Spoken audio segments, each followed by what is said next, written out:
Hi everyone, and welcome to the last lesson of Theme 6 GCSE Geography. Now, I'm going to record this all as one video, but if we were in school together, it would technically be 3 one-hour lessons, so feel free to break it down however you wish. We're going to look at regional differences in development, and we're going to start by looking at that within an NIC, and then we're going to move on to comparing it with regional differences within an HIC. For the former, we're going to use India, and we're going to firstly identify regional differences in development within a country. So what I mean by that is, although overall India is an NIC, some areas are still richer than others. You still have some very rich patches and some very poor patches. Different regions within a country at different levels of development, regional differences in development. And then we're going to look at the reasons behind these differences. So pause the video here a moment, go ahead and get the title down, and we'll get started.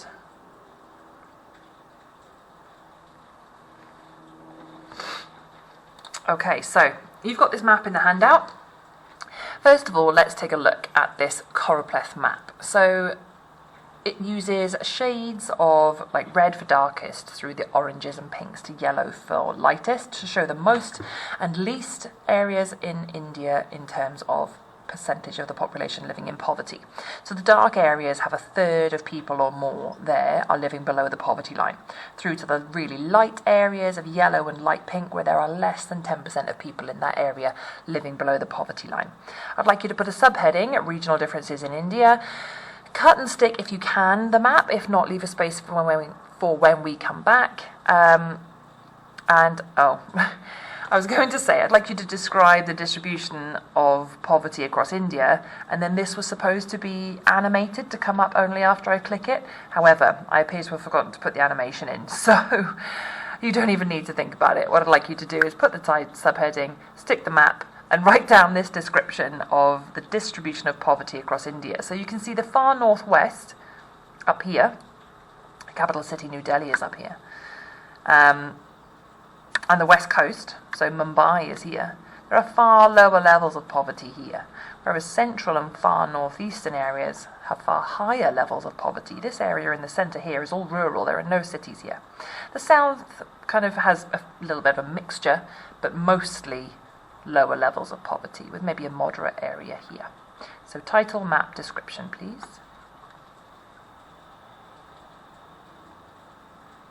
Okay. Let's look at the reasons behind it. So what's actually happening here is there is a lot of industrialization going on in India, as we know. That's why it's an NIC, a newly industrialized country, and not an LIC anymore. So what I've done is I've put on the main cities, Kolkata, New Delhi, Mumbai, Bangalore, and Chennai. And what I've added is some annotations to explain why there are different levels of development in different areas. So the north around New Delhi is really well known for having actually quite a large English-speaking, well-educated, highly skilled workforce. There's universities in New Delhi, very good schools in New Delhi, and that's attracted a lot of investment from multinational companies, especially ICT, banking, tourism companies such as Honda, Yamaha, and Suzuki. And that provides a lot of tertiary and quaternary level jobs. So people earn more money there, the levels of poverty are lower. Down the west coast, you've got a similar thing going on. There's a large city there, Mumbai, and it's full of industry, particularly finance, chemical, and food processing, and that creates tens of thousands of jobs again. It's also home to Bollywood, India's main film industry, which produces massive revenue every year. So again, lower levels of poverty here. There would be a higher GDP in this area. The far south, most of India's car industry is located just north of Chennai and in Bangalore. Multinational companies such as Renault, Ford and Volvo operate a lot of their factories out of this area, and there's really good universities there as well. So that provides highly skilled young graduates to work in this industry, lots of investment, lots of jobs, lots of money. This eastern area here, this little bit tucked in here on the border with Bangladesh, there's lots of ICT industry around Kolkata, really rapidly growing companies such as Tata Motors. So we know of Tata Steel, but the home of Tata is India, and they're branching out now. They're making so much profit into the motor industry as well as the heavy metals industry. So what I'd like you to do is just pause the video here a moment, add on the cities and add on the annotations. Now, depending on how you stuck it down, if you don't have room to do that around the edge, then just create some sort of number key and add the annotations underneath.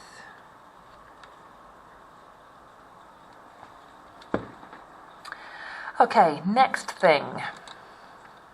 Let's look at why some areas are more poverty-stricken. So we've said here that these areas are richer because... But what about this central area here? Why does this have such high percentage of population living below the poverty line? It tends to be because of issues associated with living in a rural area in an LIC. So there's a lack of job opportunities, there's really poor road access. What roads there are not tarmac. That makes it very difficult for trading, makes it very difficult to get medical supplies in or any help of any form. Lack of communications, you've got no phone signal, no internet signal, so if you're trying to run a business or anything like that, you're going to be really disadvantaged. Lack of education, so there's a really high percentage of the population there are illiterate, they cannot read and write, which means you can't access better job opportunities, which means you're going to earn less money, so you're going to be living below the poverty line. And finally, poor healthcare. There's a higher death rate and lower quality of life in these regions. So pause the video here a moment and go ahead and get down these points, please.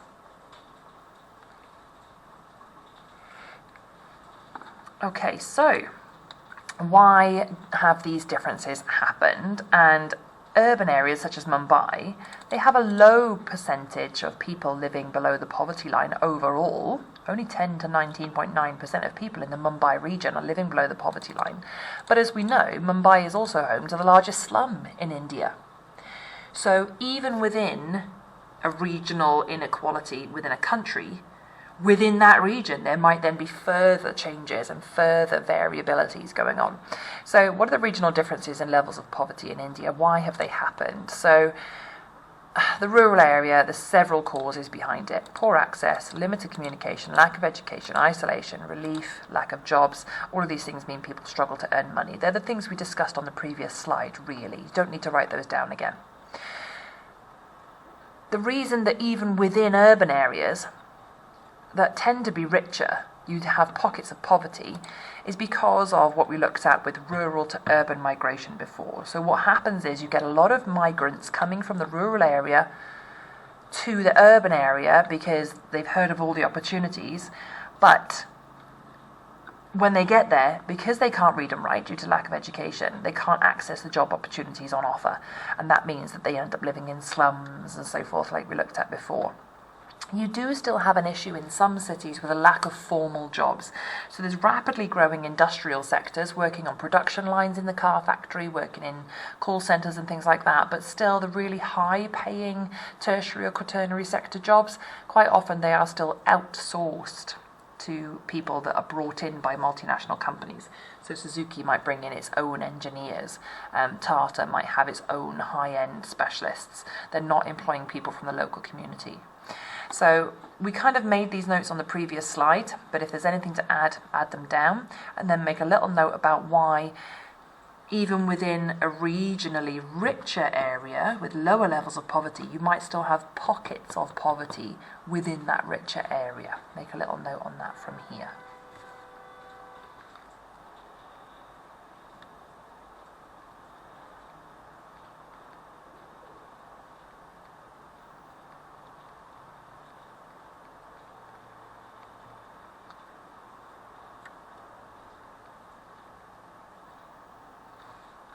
Okay, so that brings us to the end of what would have taken us one lesson together in school. So if you want to take a bit of a break here, by all means go ahead and do so.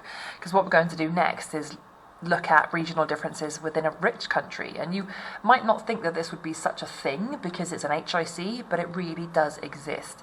We're going to use the UK. We're going to use ourselves for a case study here, and we're going to identify regional differences in development within our country and try to offer some reasons for it. So pause the video here a moment, go ahead and get down this new title, and we'll get started.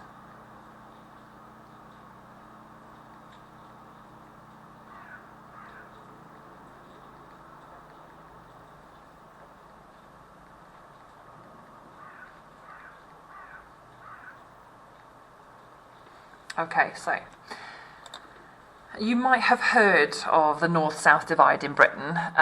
It's becoming a little bit more outdated now in terms of we don't really talk about it, but it 100% still exists. There's a cultural and economic divide between the North and the South, between Northerners and Southerners. So if I just end the show here a minute, okay, so if we take this and I copy and paste it into my browser. You can do the same from home if you want to watch it separately yourself. Why is this clip Northerner funny? has been accused of terrorising London by walking around saying hello. Generic Northerner Stephen Malley left Londoners traumatised by his attempts to interact with them in a friendly, cheerful manner. Here's Nathan with more. Malley arrived here at Oxford Circus at 9:32 this morning.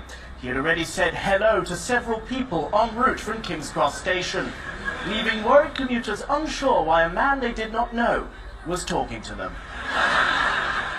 He made direct eye contact and then said, "Morning." First I thought, well, is this just a statement? Because it was the morning, but no, something in his tone suggested this was a greeting. Malley was apprehended by London police, who were forced to let him go, as friendliness to strangers is not a crime until next year. Outside the station, Malley gave a statement. Where I come from, it's okay to greet strangers or comment to them about the weather. I did not know the customs of London, and I apologise if I offended anyone. I did not mean to be happy. I'm going back on the train now. And Nathan, what should Londoners do if approached by a Northerner? Headphones on, head down, and avoid eye contact. They are generally friendly, but they will headbutt if cornered.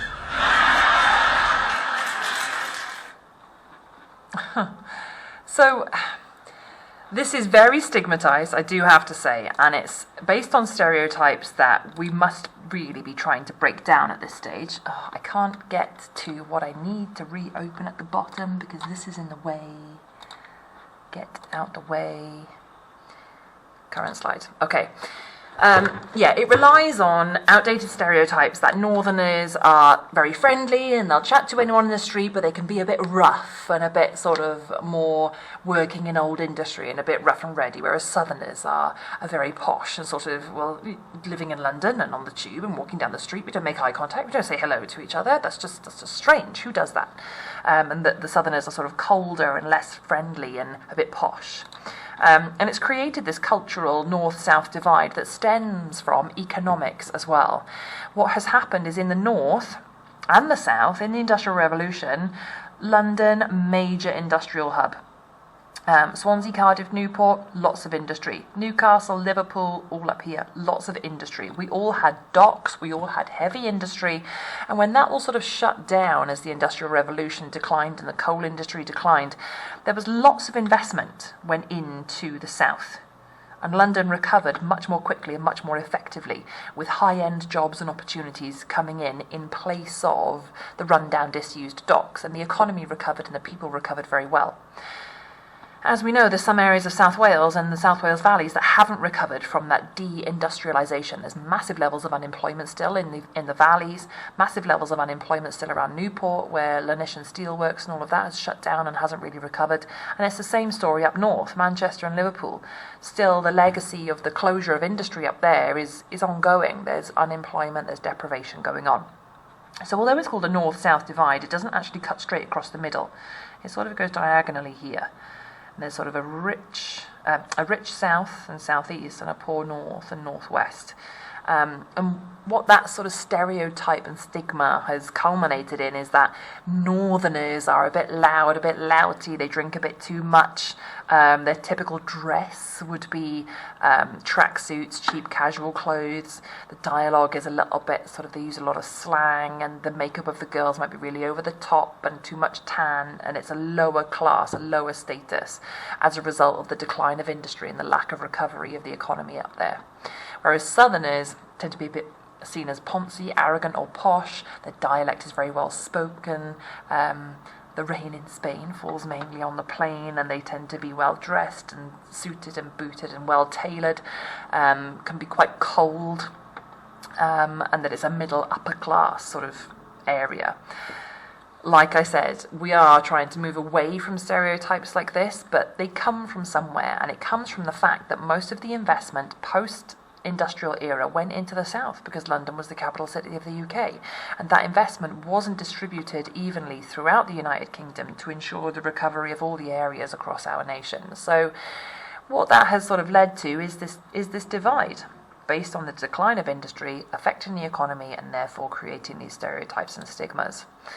So if we look at these two maps, what you've got going on, and this is a regular view of the UK, all the little areas grouped are the boroughs or the regions, all right? Now, what this map on the left shows is if you change the size of each of these areas based on the number of jobs available. So after industry shut down, cities and areas had to recover. They had to look at ways of providing jobs that weren't linked to industry. And if you look at this map, just look at, well, West Wales doesn't exist. Pretty much once you cross the border into Wales, there are no jobs in the far west, hardly any. Look how small these areas have been depicted. The Gower Peninsula is a little bit larger, the Cardiff region is a little bit larger, but the rest of Wales pretty much shrunk into nothing. Same with Scotland, up here in the north. All of this area here doesn't even exist. Same with this area here. That kind of Manchester, Birmingham area doesn't even exist. The southwest of Cornwall and Devon here is so small. Far fewer job opportunities in the far north and west. And when you compare it then with the regions of London, look how large some of these are. The job opportunities in the southeast are sky high compared to the job opportunities in the west and the north. And that obviously then links to how much money is available for earning. And that's what the colours are showing you. So the size is about the number of jobs and the colour is about the potential earning from those jobs. And the red large areas are where the highest number of jobs and highest paid jobs exist. And it's in the southeast. It's all around the capital city. It's all around London. So what has happened in Britain is the recovery and reinvestment hasn't been distributed equally across Britain. And that has created a massive divide in the rich and poor across Britain, in the north and west and the southeast.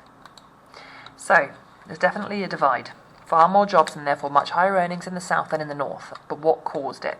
You've got statements on a handout. I'd like you to, if you need to, re-listen to everything I've explained and create a flow chart to show over time how this north-south divide has come about. Okay, so there's the first couple of statements for you. The whole of Britain was profiting massively from heavy industry in the 1700s, 1800s, steel, copper, coal, you name it. Manchester, Liverpool, Newport, Cardiff, Swansea, London, lots of industry, lots of docks. Towards the late 1990s and early 2000s, industry started to die out in Britain as things became cheaper from abroad, so we were importing our steel and other industrial goods. We also ran out of coal in Wales, so industry basically shut down across Britain. What happened next? Pause the video here a moment. You can either cut and stick them in a sequence, or you're welcome, if you don't want to cut and stick them, if you can't print it out, to just write them down by hand using the handout on your computer screen.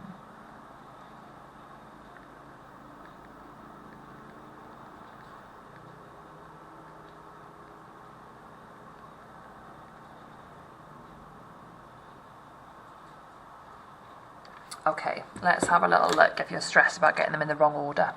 So that caused the north to decline and shut down, and thousands, tens of thousands of jobs were lost.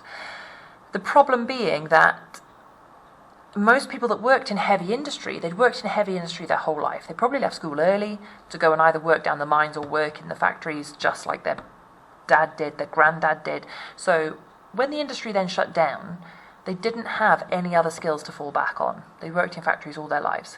And that meant that they only really had a manual labour skill set from heavy industry. So you're going to struggle to access modern jobs, even if high-tech companies and stuff moved in.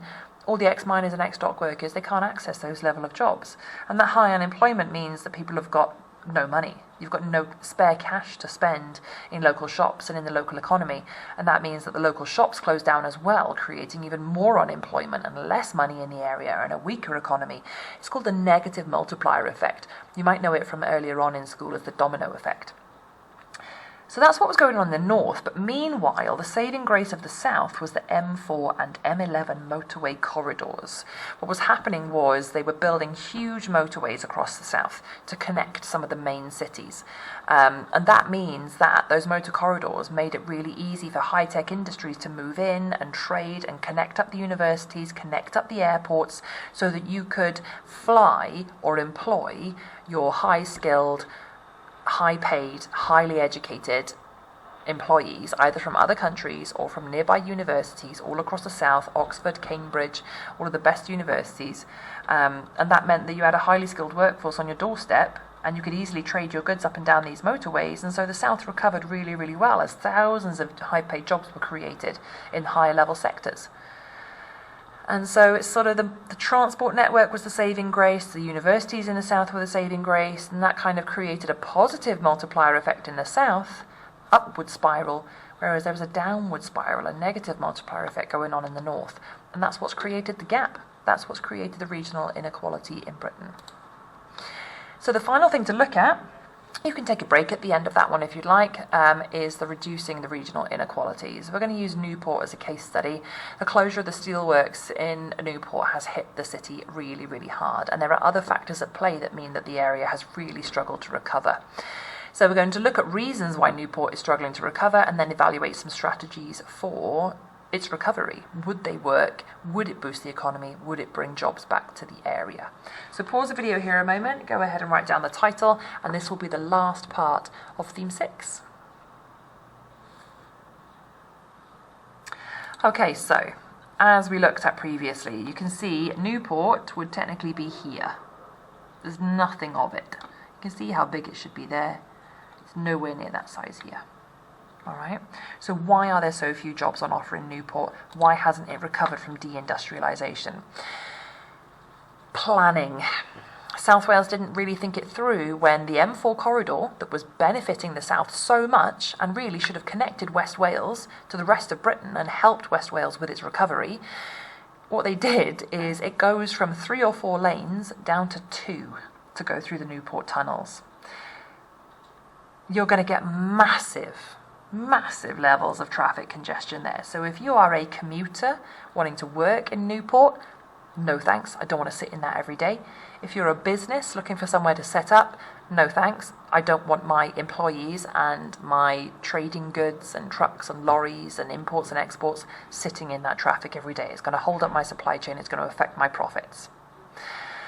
So just like the north, where Newport was thriving on the steel industry, all of that shut down. Llanwen Steel Works, when it closed, left nearly 800 people unemployed in the works alone. Never mind all the cleaning services, catering services, other industries that are attached to this. They all would have gone bust in the area as well. So when this shut down, you had massive levels of unemployment of low-skilled labour workers that don't have the skills to access high-tech jobs. Plus, motorway mess up. You've got really, really high levels of traffic congestion here. Nobody's going to want to work in Newport and sit in that every day. Businesses aren't going to want to set up in Newport and have their imports and exports stuck in that every day. So let's just summarise that into a spider diagram or subheading with bullet points. What are Newport's issues? Because we need to identify the issues before we can look at solutions.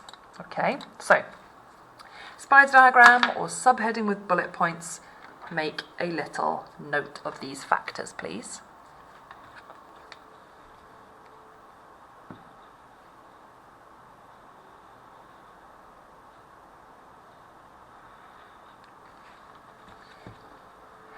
Okay, so what are they going to do about it? We need to solve the unemployment, so we need to provide jobs. But if we're going to provide highly skilled jobs, you need to provide training as well. We need to sort out this traffic congestion. This is a major issue. All right, and we need to deal with the competition from Cardiff.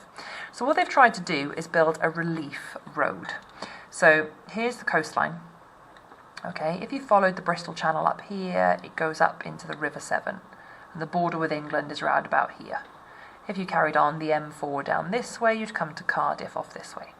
All right, so what you've got going on here, the bright blue line here is the current M4 motorway. And the Newport Bringlass tunnels are here. This is where all the traffic congestion is caused because it goes down to just 2 lanes. You've got the South Wales to London railway line that connects a lot of industry with London and the rest of South Wales. So this does run quite effectively. The light green areas are sites of special scientific interest.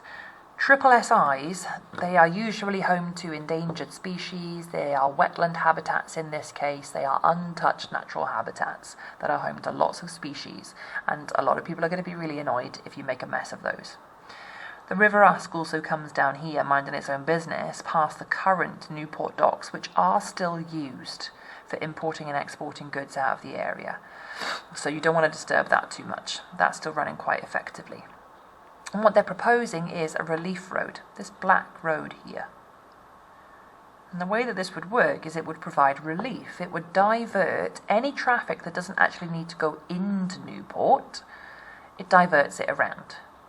So anything that's going to London, anything down towards the east and towards London, or anything that's going towards the west, towards Cardiff and Swansea, it would bypass the Newport area and bypass the tunnels. The only traffic going along this part of the M4 would be those going directly into Newport. So it would solve, in terms of what problems might it solve, it would 100% solve the traffic congestion problem. That would make Newport more attractive to commuters for living nearby. It would make Newport more attractive to businesses because you'd have far easier access. But what problems might it create? It goes straight through this part of the triple SI. Conservationists are going to go nuts. It also goes straight through the existing dock area, which is going to disrupt current import and export trade patterns, and it's going to cost a hell of a lot of money. This is a few £1 million worth of investment going on, plus the time scale to build it, the machinery you're going to need. That's going to be a lot of machines, a lot of fossil fuels, a lot of air pollution, adding to climate change in the short term. But less traffic jams, less air pollution, reducing climate change in the long term perhaps. The other thing to consider is some points of view of local businessmen. Alright, so have a little read through these a moment, pause the video.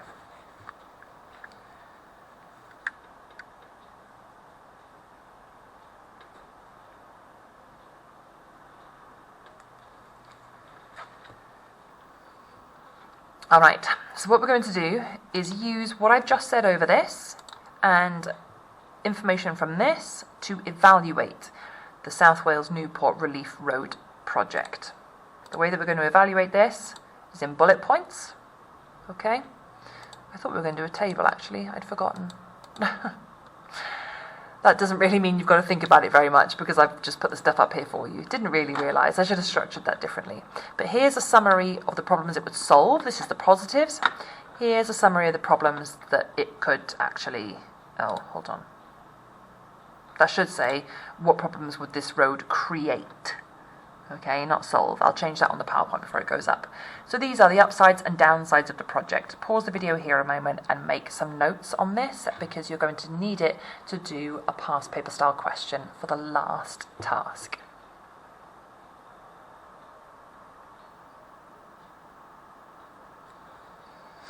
Okay, so very last thing for theme 6. Let's try a past paper question. Explain how the Newport Relief Road project could help to reduce regional inequalities in South Wales. It's a 6 marker, so it's one of the highest marking questions on the paper, and it's an explain style question. And it wants to know how it will help to reduce the poverty, reduce the inequality in Newport. So it's an explain question. Use your explaining words. This means, so, because, as a result, and things like that. I want to see plenty of key terms. It's a 6 marker after all. Every single point you make, you need to elaborate it in good detail. It's an explain question, so you don't need a conclusion, but because it's a higher marking question, you need to think about your structure. So use your paragraphs, use your connectives, and make sure that you reread it and it makes sense and it flows. Okay? It wants you to focus on how it could help to reduce regional inequality. So if I was you, I would mainly focus on the advantages, maybe 2 exceptionally well elaborated advantages, or 3 well elaborated advantages should get you 6 marks. So pause the video here a moment, write down the question. If you want to write down the strategy pointers, you can, totally optional, but I'd like you to give this a try in your books and then we will look at a model answer, walk through it together, and self-assess your answer. So pause the video here a moment, give it a try. If you're writing more than a page in your book, you're waffling. Write smarter, not harder.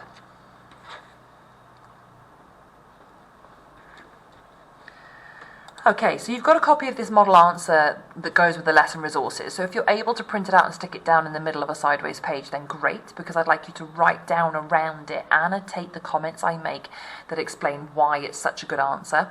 If you're not able to print it out, then just around the edge of a sideways page, make the notes, and then I'll give you a printout when we come back in that you can stick in the middle. So, I don't know what's going on with my animations. I only meant to reveal this bit by bit, but anyway. So I've gone for kind of two really well elaborated reasons. This is kind of two reasons in one paragraph. The relief road would divert traffic around the Bringlass tunnels. Now that's just a statement at this point, so I'm not picking up a mark yet. This would mean, now I'm explaining, so I'm about to start getting some marks if my explanation is valid. This would mean there is now less congestion, mark, in the area around Newport. As a result, businesses will not be so reluctant to set up in Newport, as the access is now quicker and easier, another mark. This will create more jobs, another mark, to improve people's standard of living, another mark.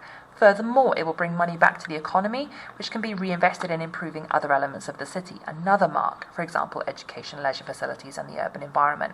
This would attract even more business, leading to the start of the positive multiplier effect. Nice key term, another mark. Full of key terms, nice connectives, it flows. I've elaborated really well.